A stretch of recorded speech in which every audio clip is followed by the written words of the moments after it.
أهلا بيكم طلبة سنة تالتة إعدادي. هنكمل مع بعض النهاردة سلسلة حل امتحانات يناير 2023، مادة الدراسات الاجتماعية، ترم أولاني. ومعانا النهاردة امتحان محافظة الأقصر للفصل الدراسي الأولاني 2022-2023.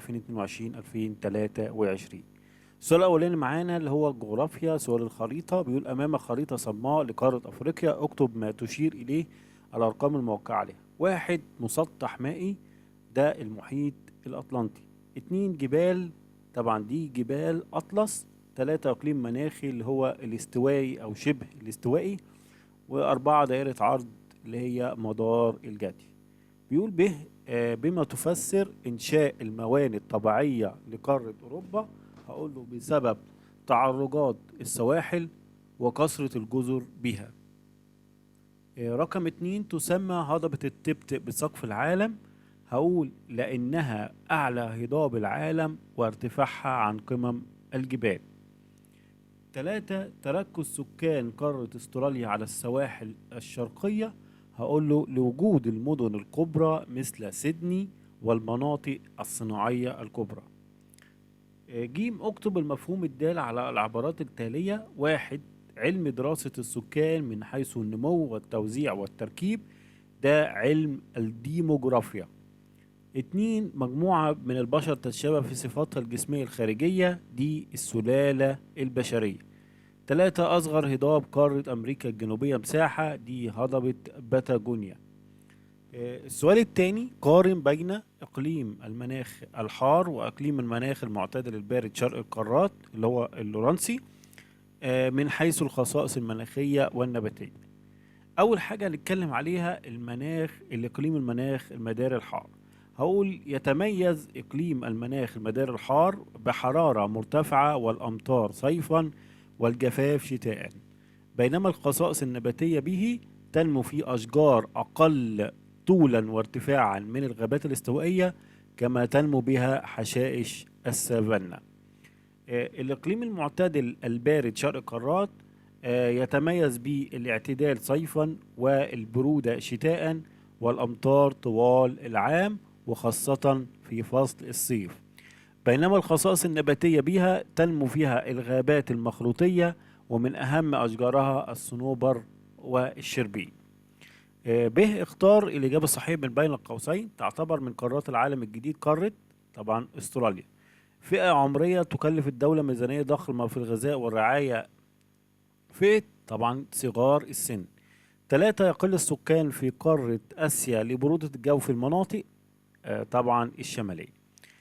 جيم: تختلف معدلات الزيادة الطبيعية من قارة لأخرى في ضوء العبارة. أجب عما يأتي: ما العلاقة بين العادات والتقاليد ومعدلات المواليد في قارة أفريقيا؟ هقول: تساهم العادات والتقاليد السيئة في قارة أفريقيا إلى ارتفاع معدل المواليد، ومن أهمها الرغبة في إنجاب أكبر عدد من الأبناء والزواج المبكر.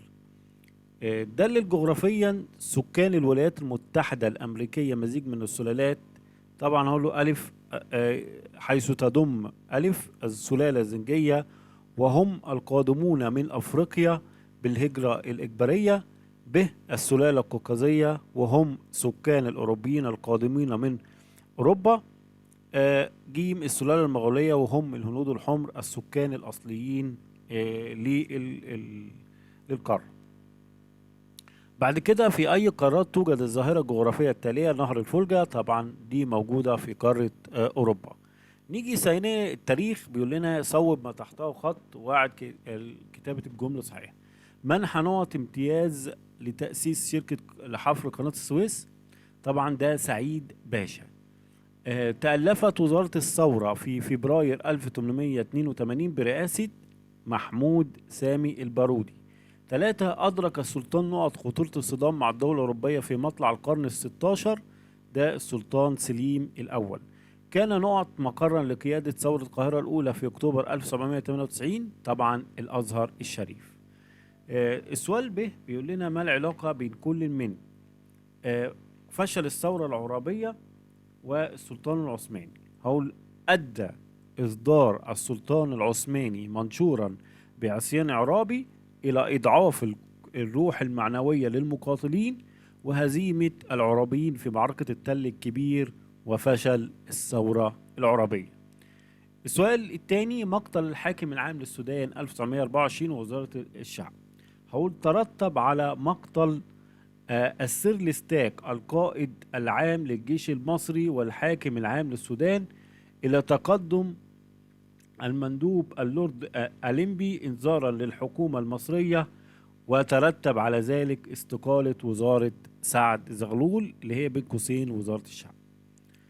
الحملة الفرنسية ونمو الوعي القومي للمصريين. هقول له من نتائج الحملة الفرنسية على مصر نمو الوعي القومي لدى المصريين، حيث ظهر ذلك واضحا عندما تمسك المصريين بحقهم في الحرية وفي اختيار حاكمهم.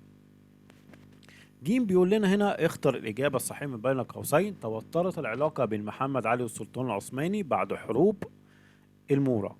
2. تخلت عن مساندة مصطفى كامل 1904، طبعا دي فرنسا. 3. تحالف علي بك الكبير مع أحدى حكام الشام وهو ظاهر العمر. السؤال الرابع بيقول لنا اكتب المفهوم الدال على كل عبارة مما يأتي: زعيم ثورة القاهرة الثانية قام محمد علي بنفيه إلى دمياط، ده السيد عمر مكرم.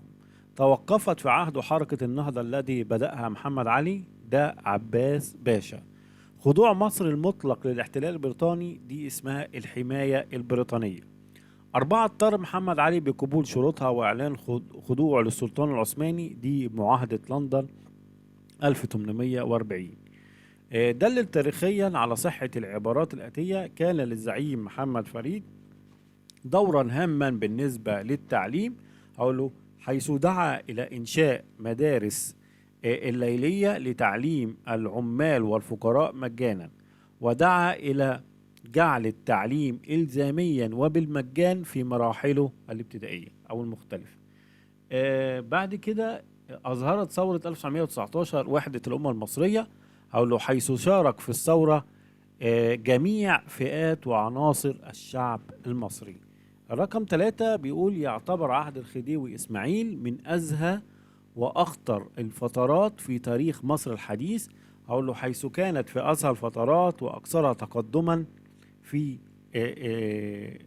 تقدما عمرانيا في تاريخ مصر الحديث، بينما كانت أخطر الفترات التي تعرضت فيها مصر من تدخل أجنبي في شؤونها بسبب الأخطاء التي أدت إلى تدهور مركزها المالي وانهيار استقلالها السياسي. عبر برأيك: رفض الشعب المصري لتصريح 28 فبراير 1922.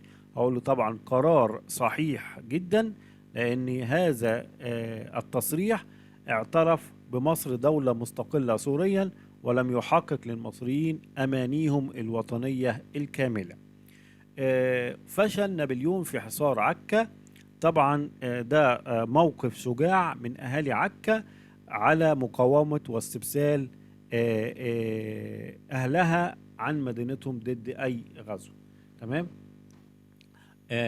إجدال: ماذا يحدث إذا لم يتم تحطم الأسطول المملوكي في 1509؟ هقول لم تتعرض دولة المماليك إلى أزمات مالية ولم تتدهور حالها الاقتصادي. وبكده يا جماعة يكون حلينا امتحان محافظة الأقصر لعام 2023 يناير 2023. بالتوفيق للجميع، وإن شاء الله يكون الامتحان سهل بالنسبة لكم وتجيبوا الدرجات النهائية يا رب. وما تنسوش الاشتراك في القناة وتفعيل زر الجرس على الكل علشان يوصل لك كل جديد. شكرا ليكم والسلام عليكم.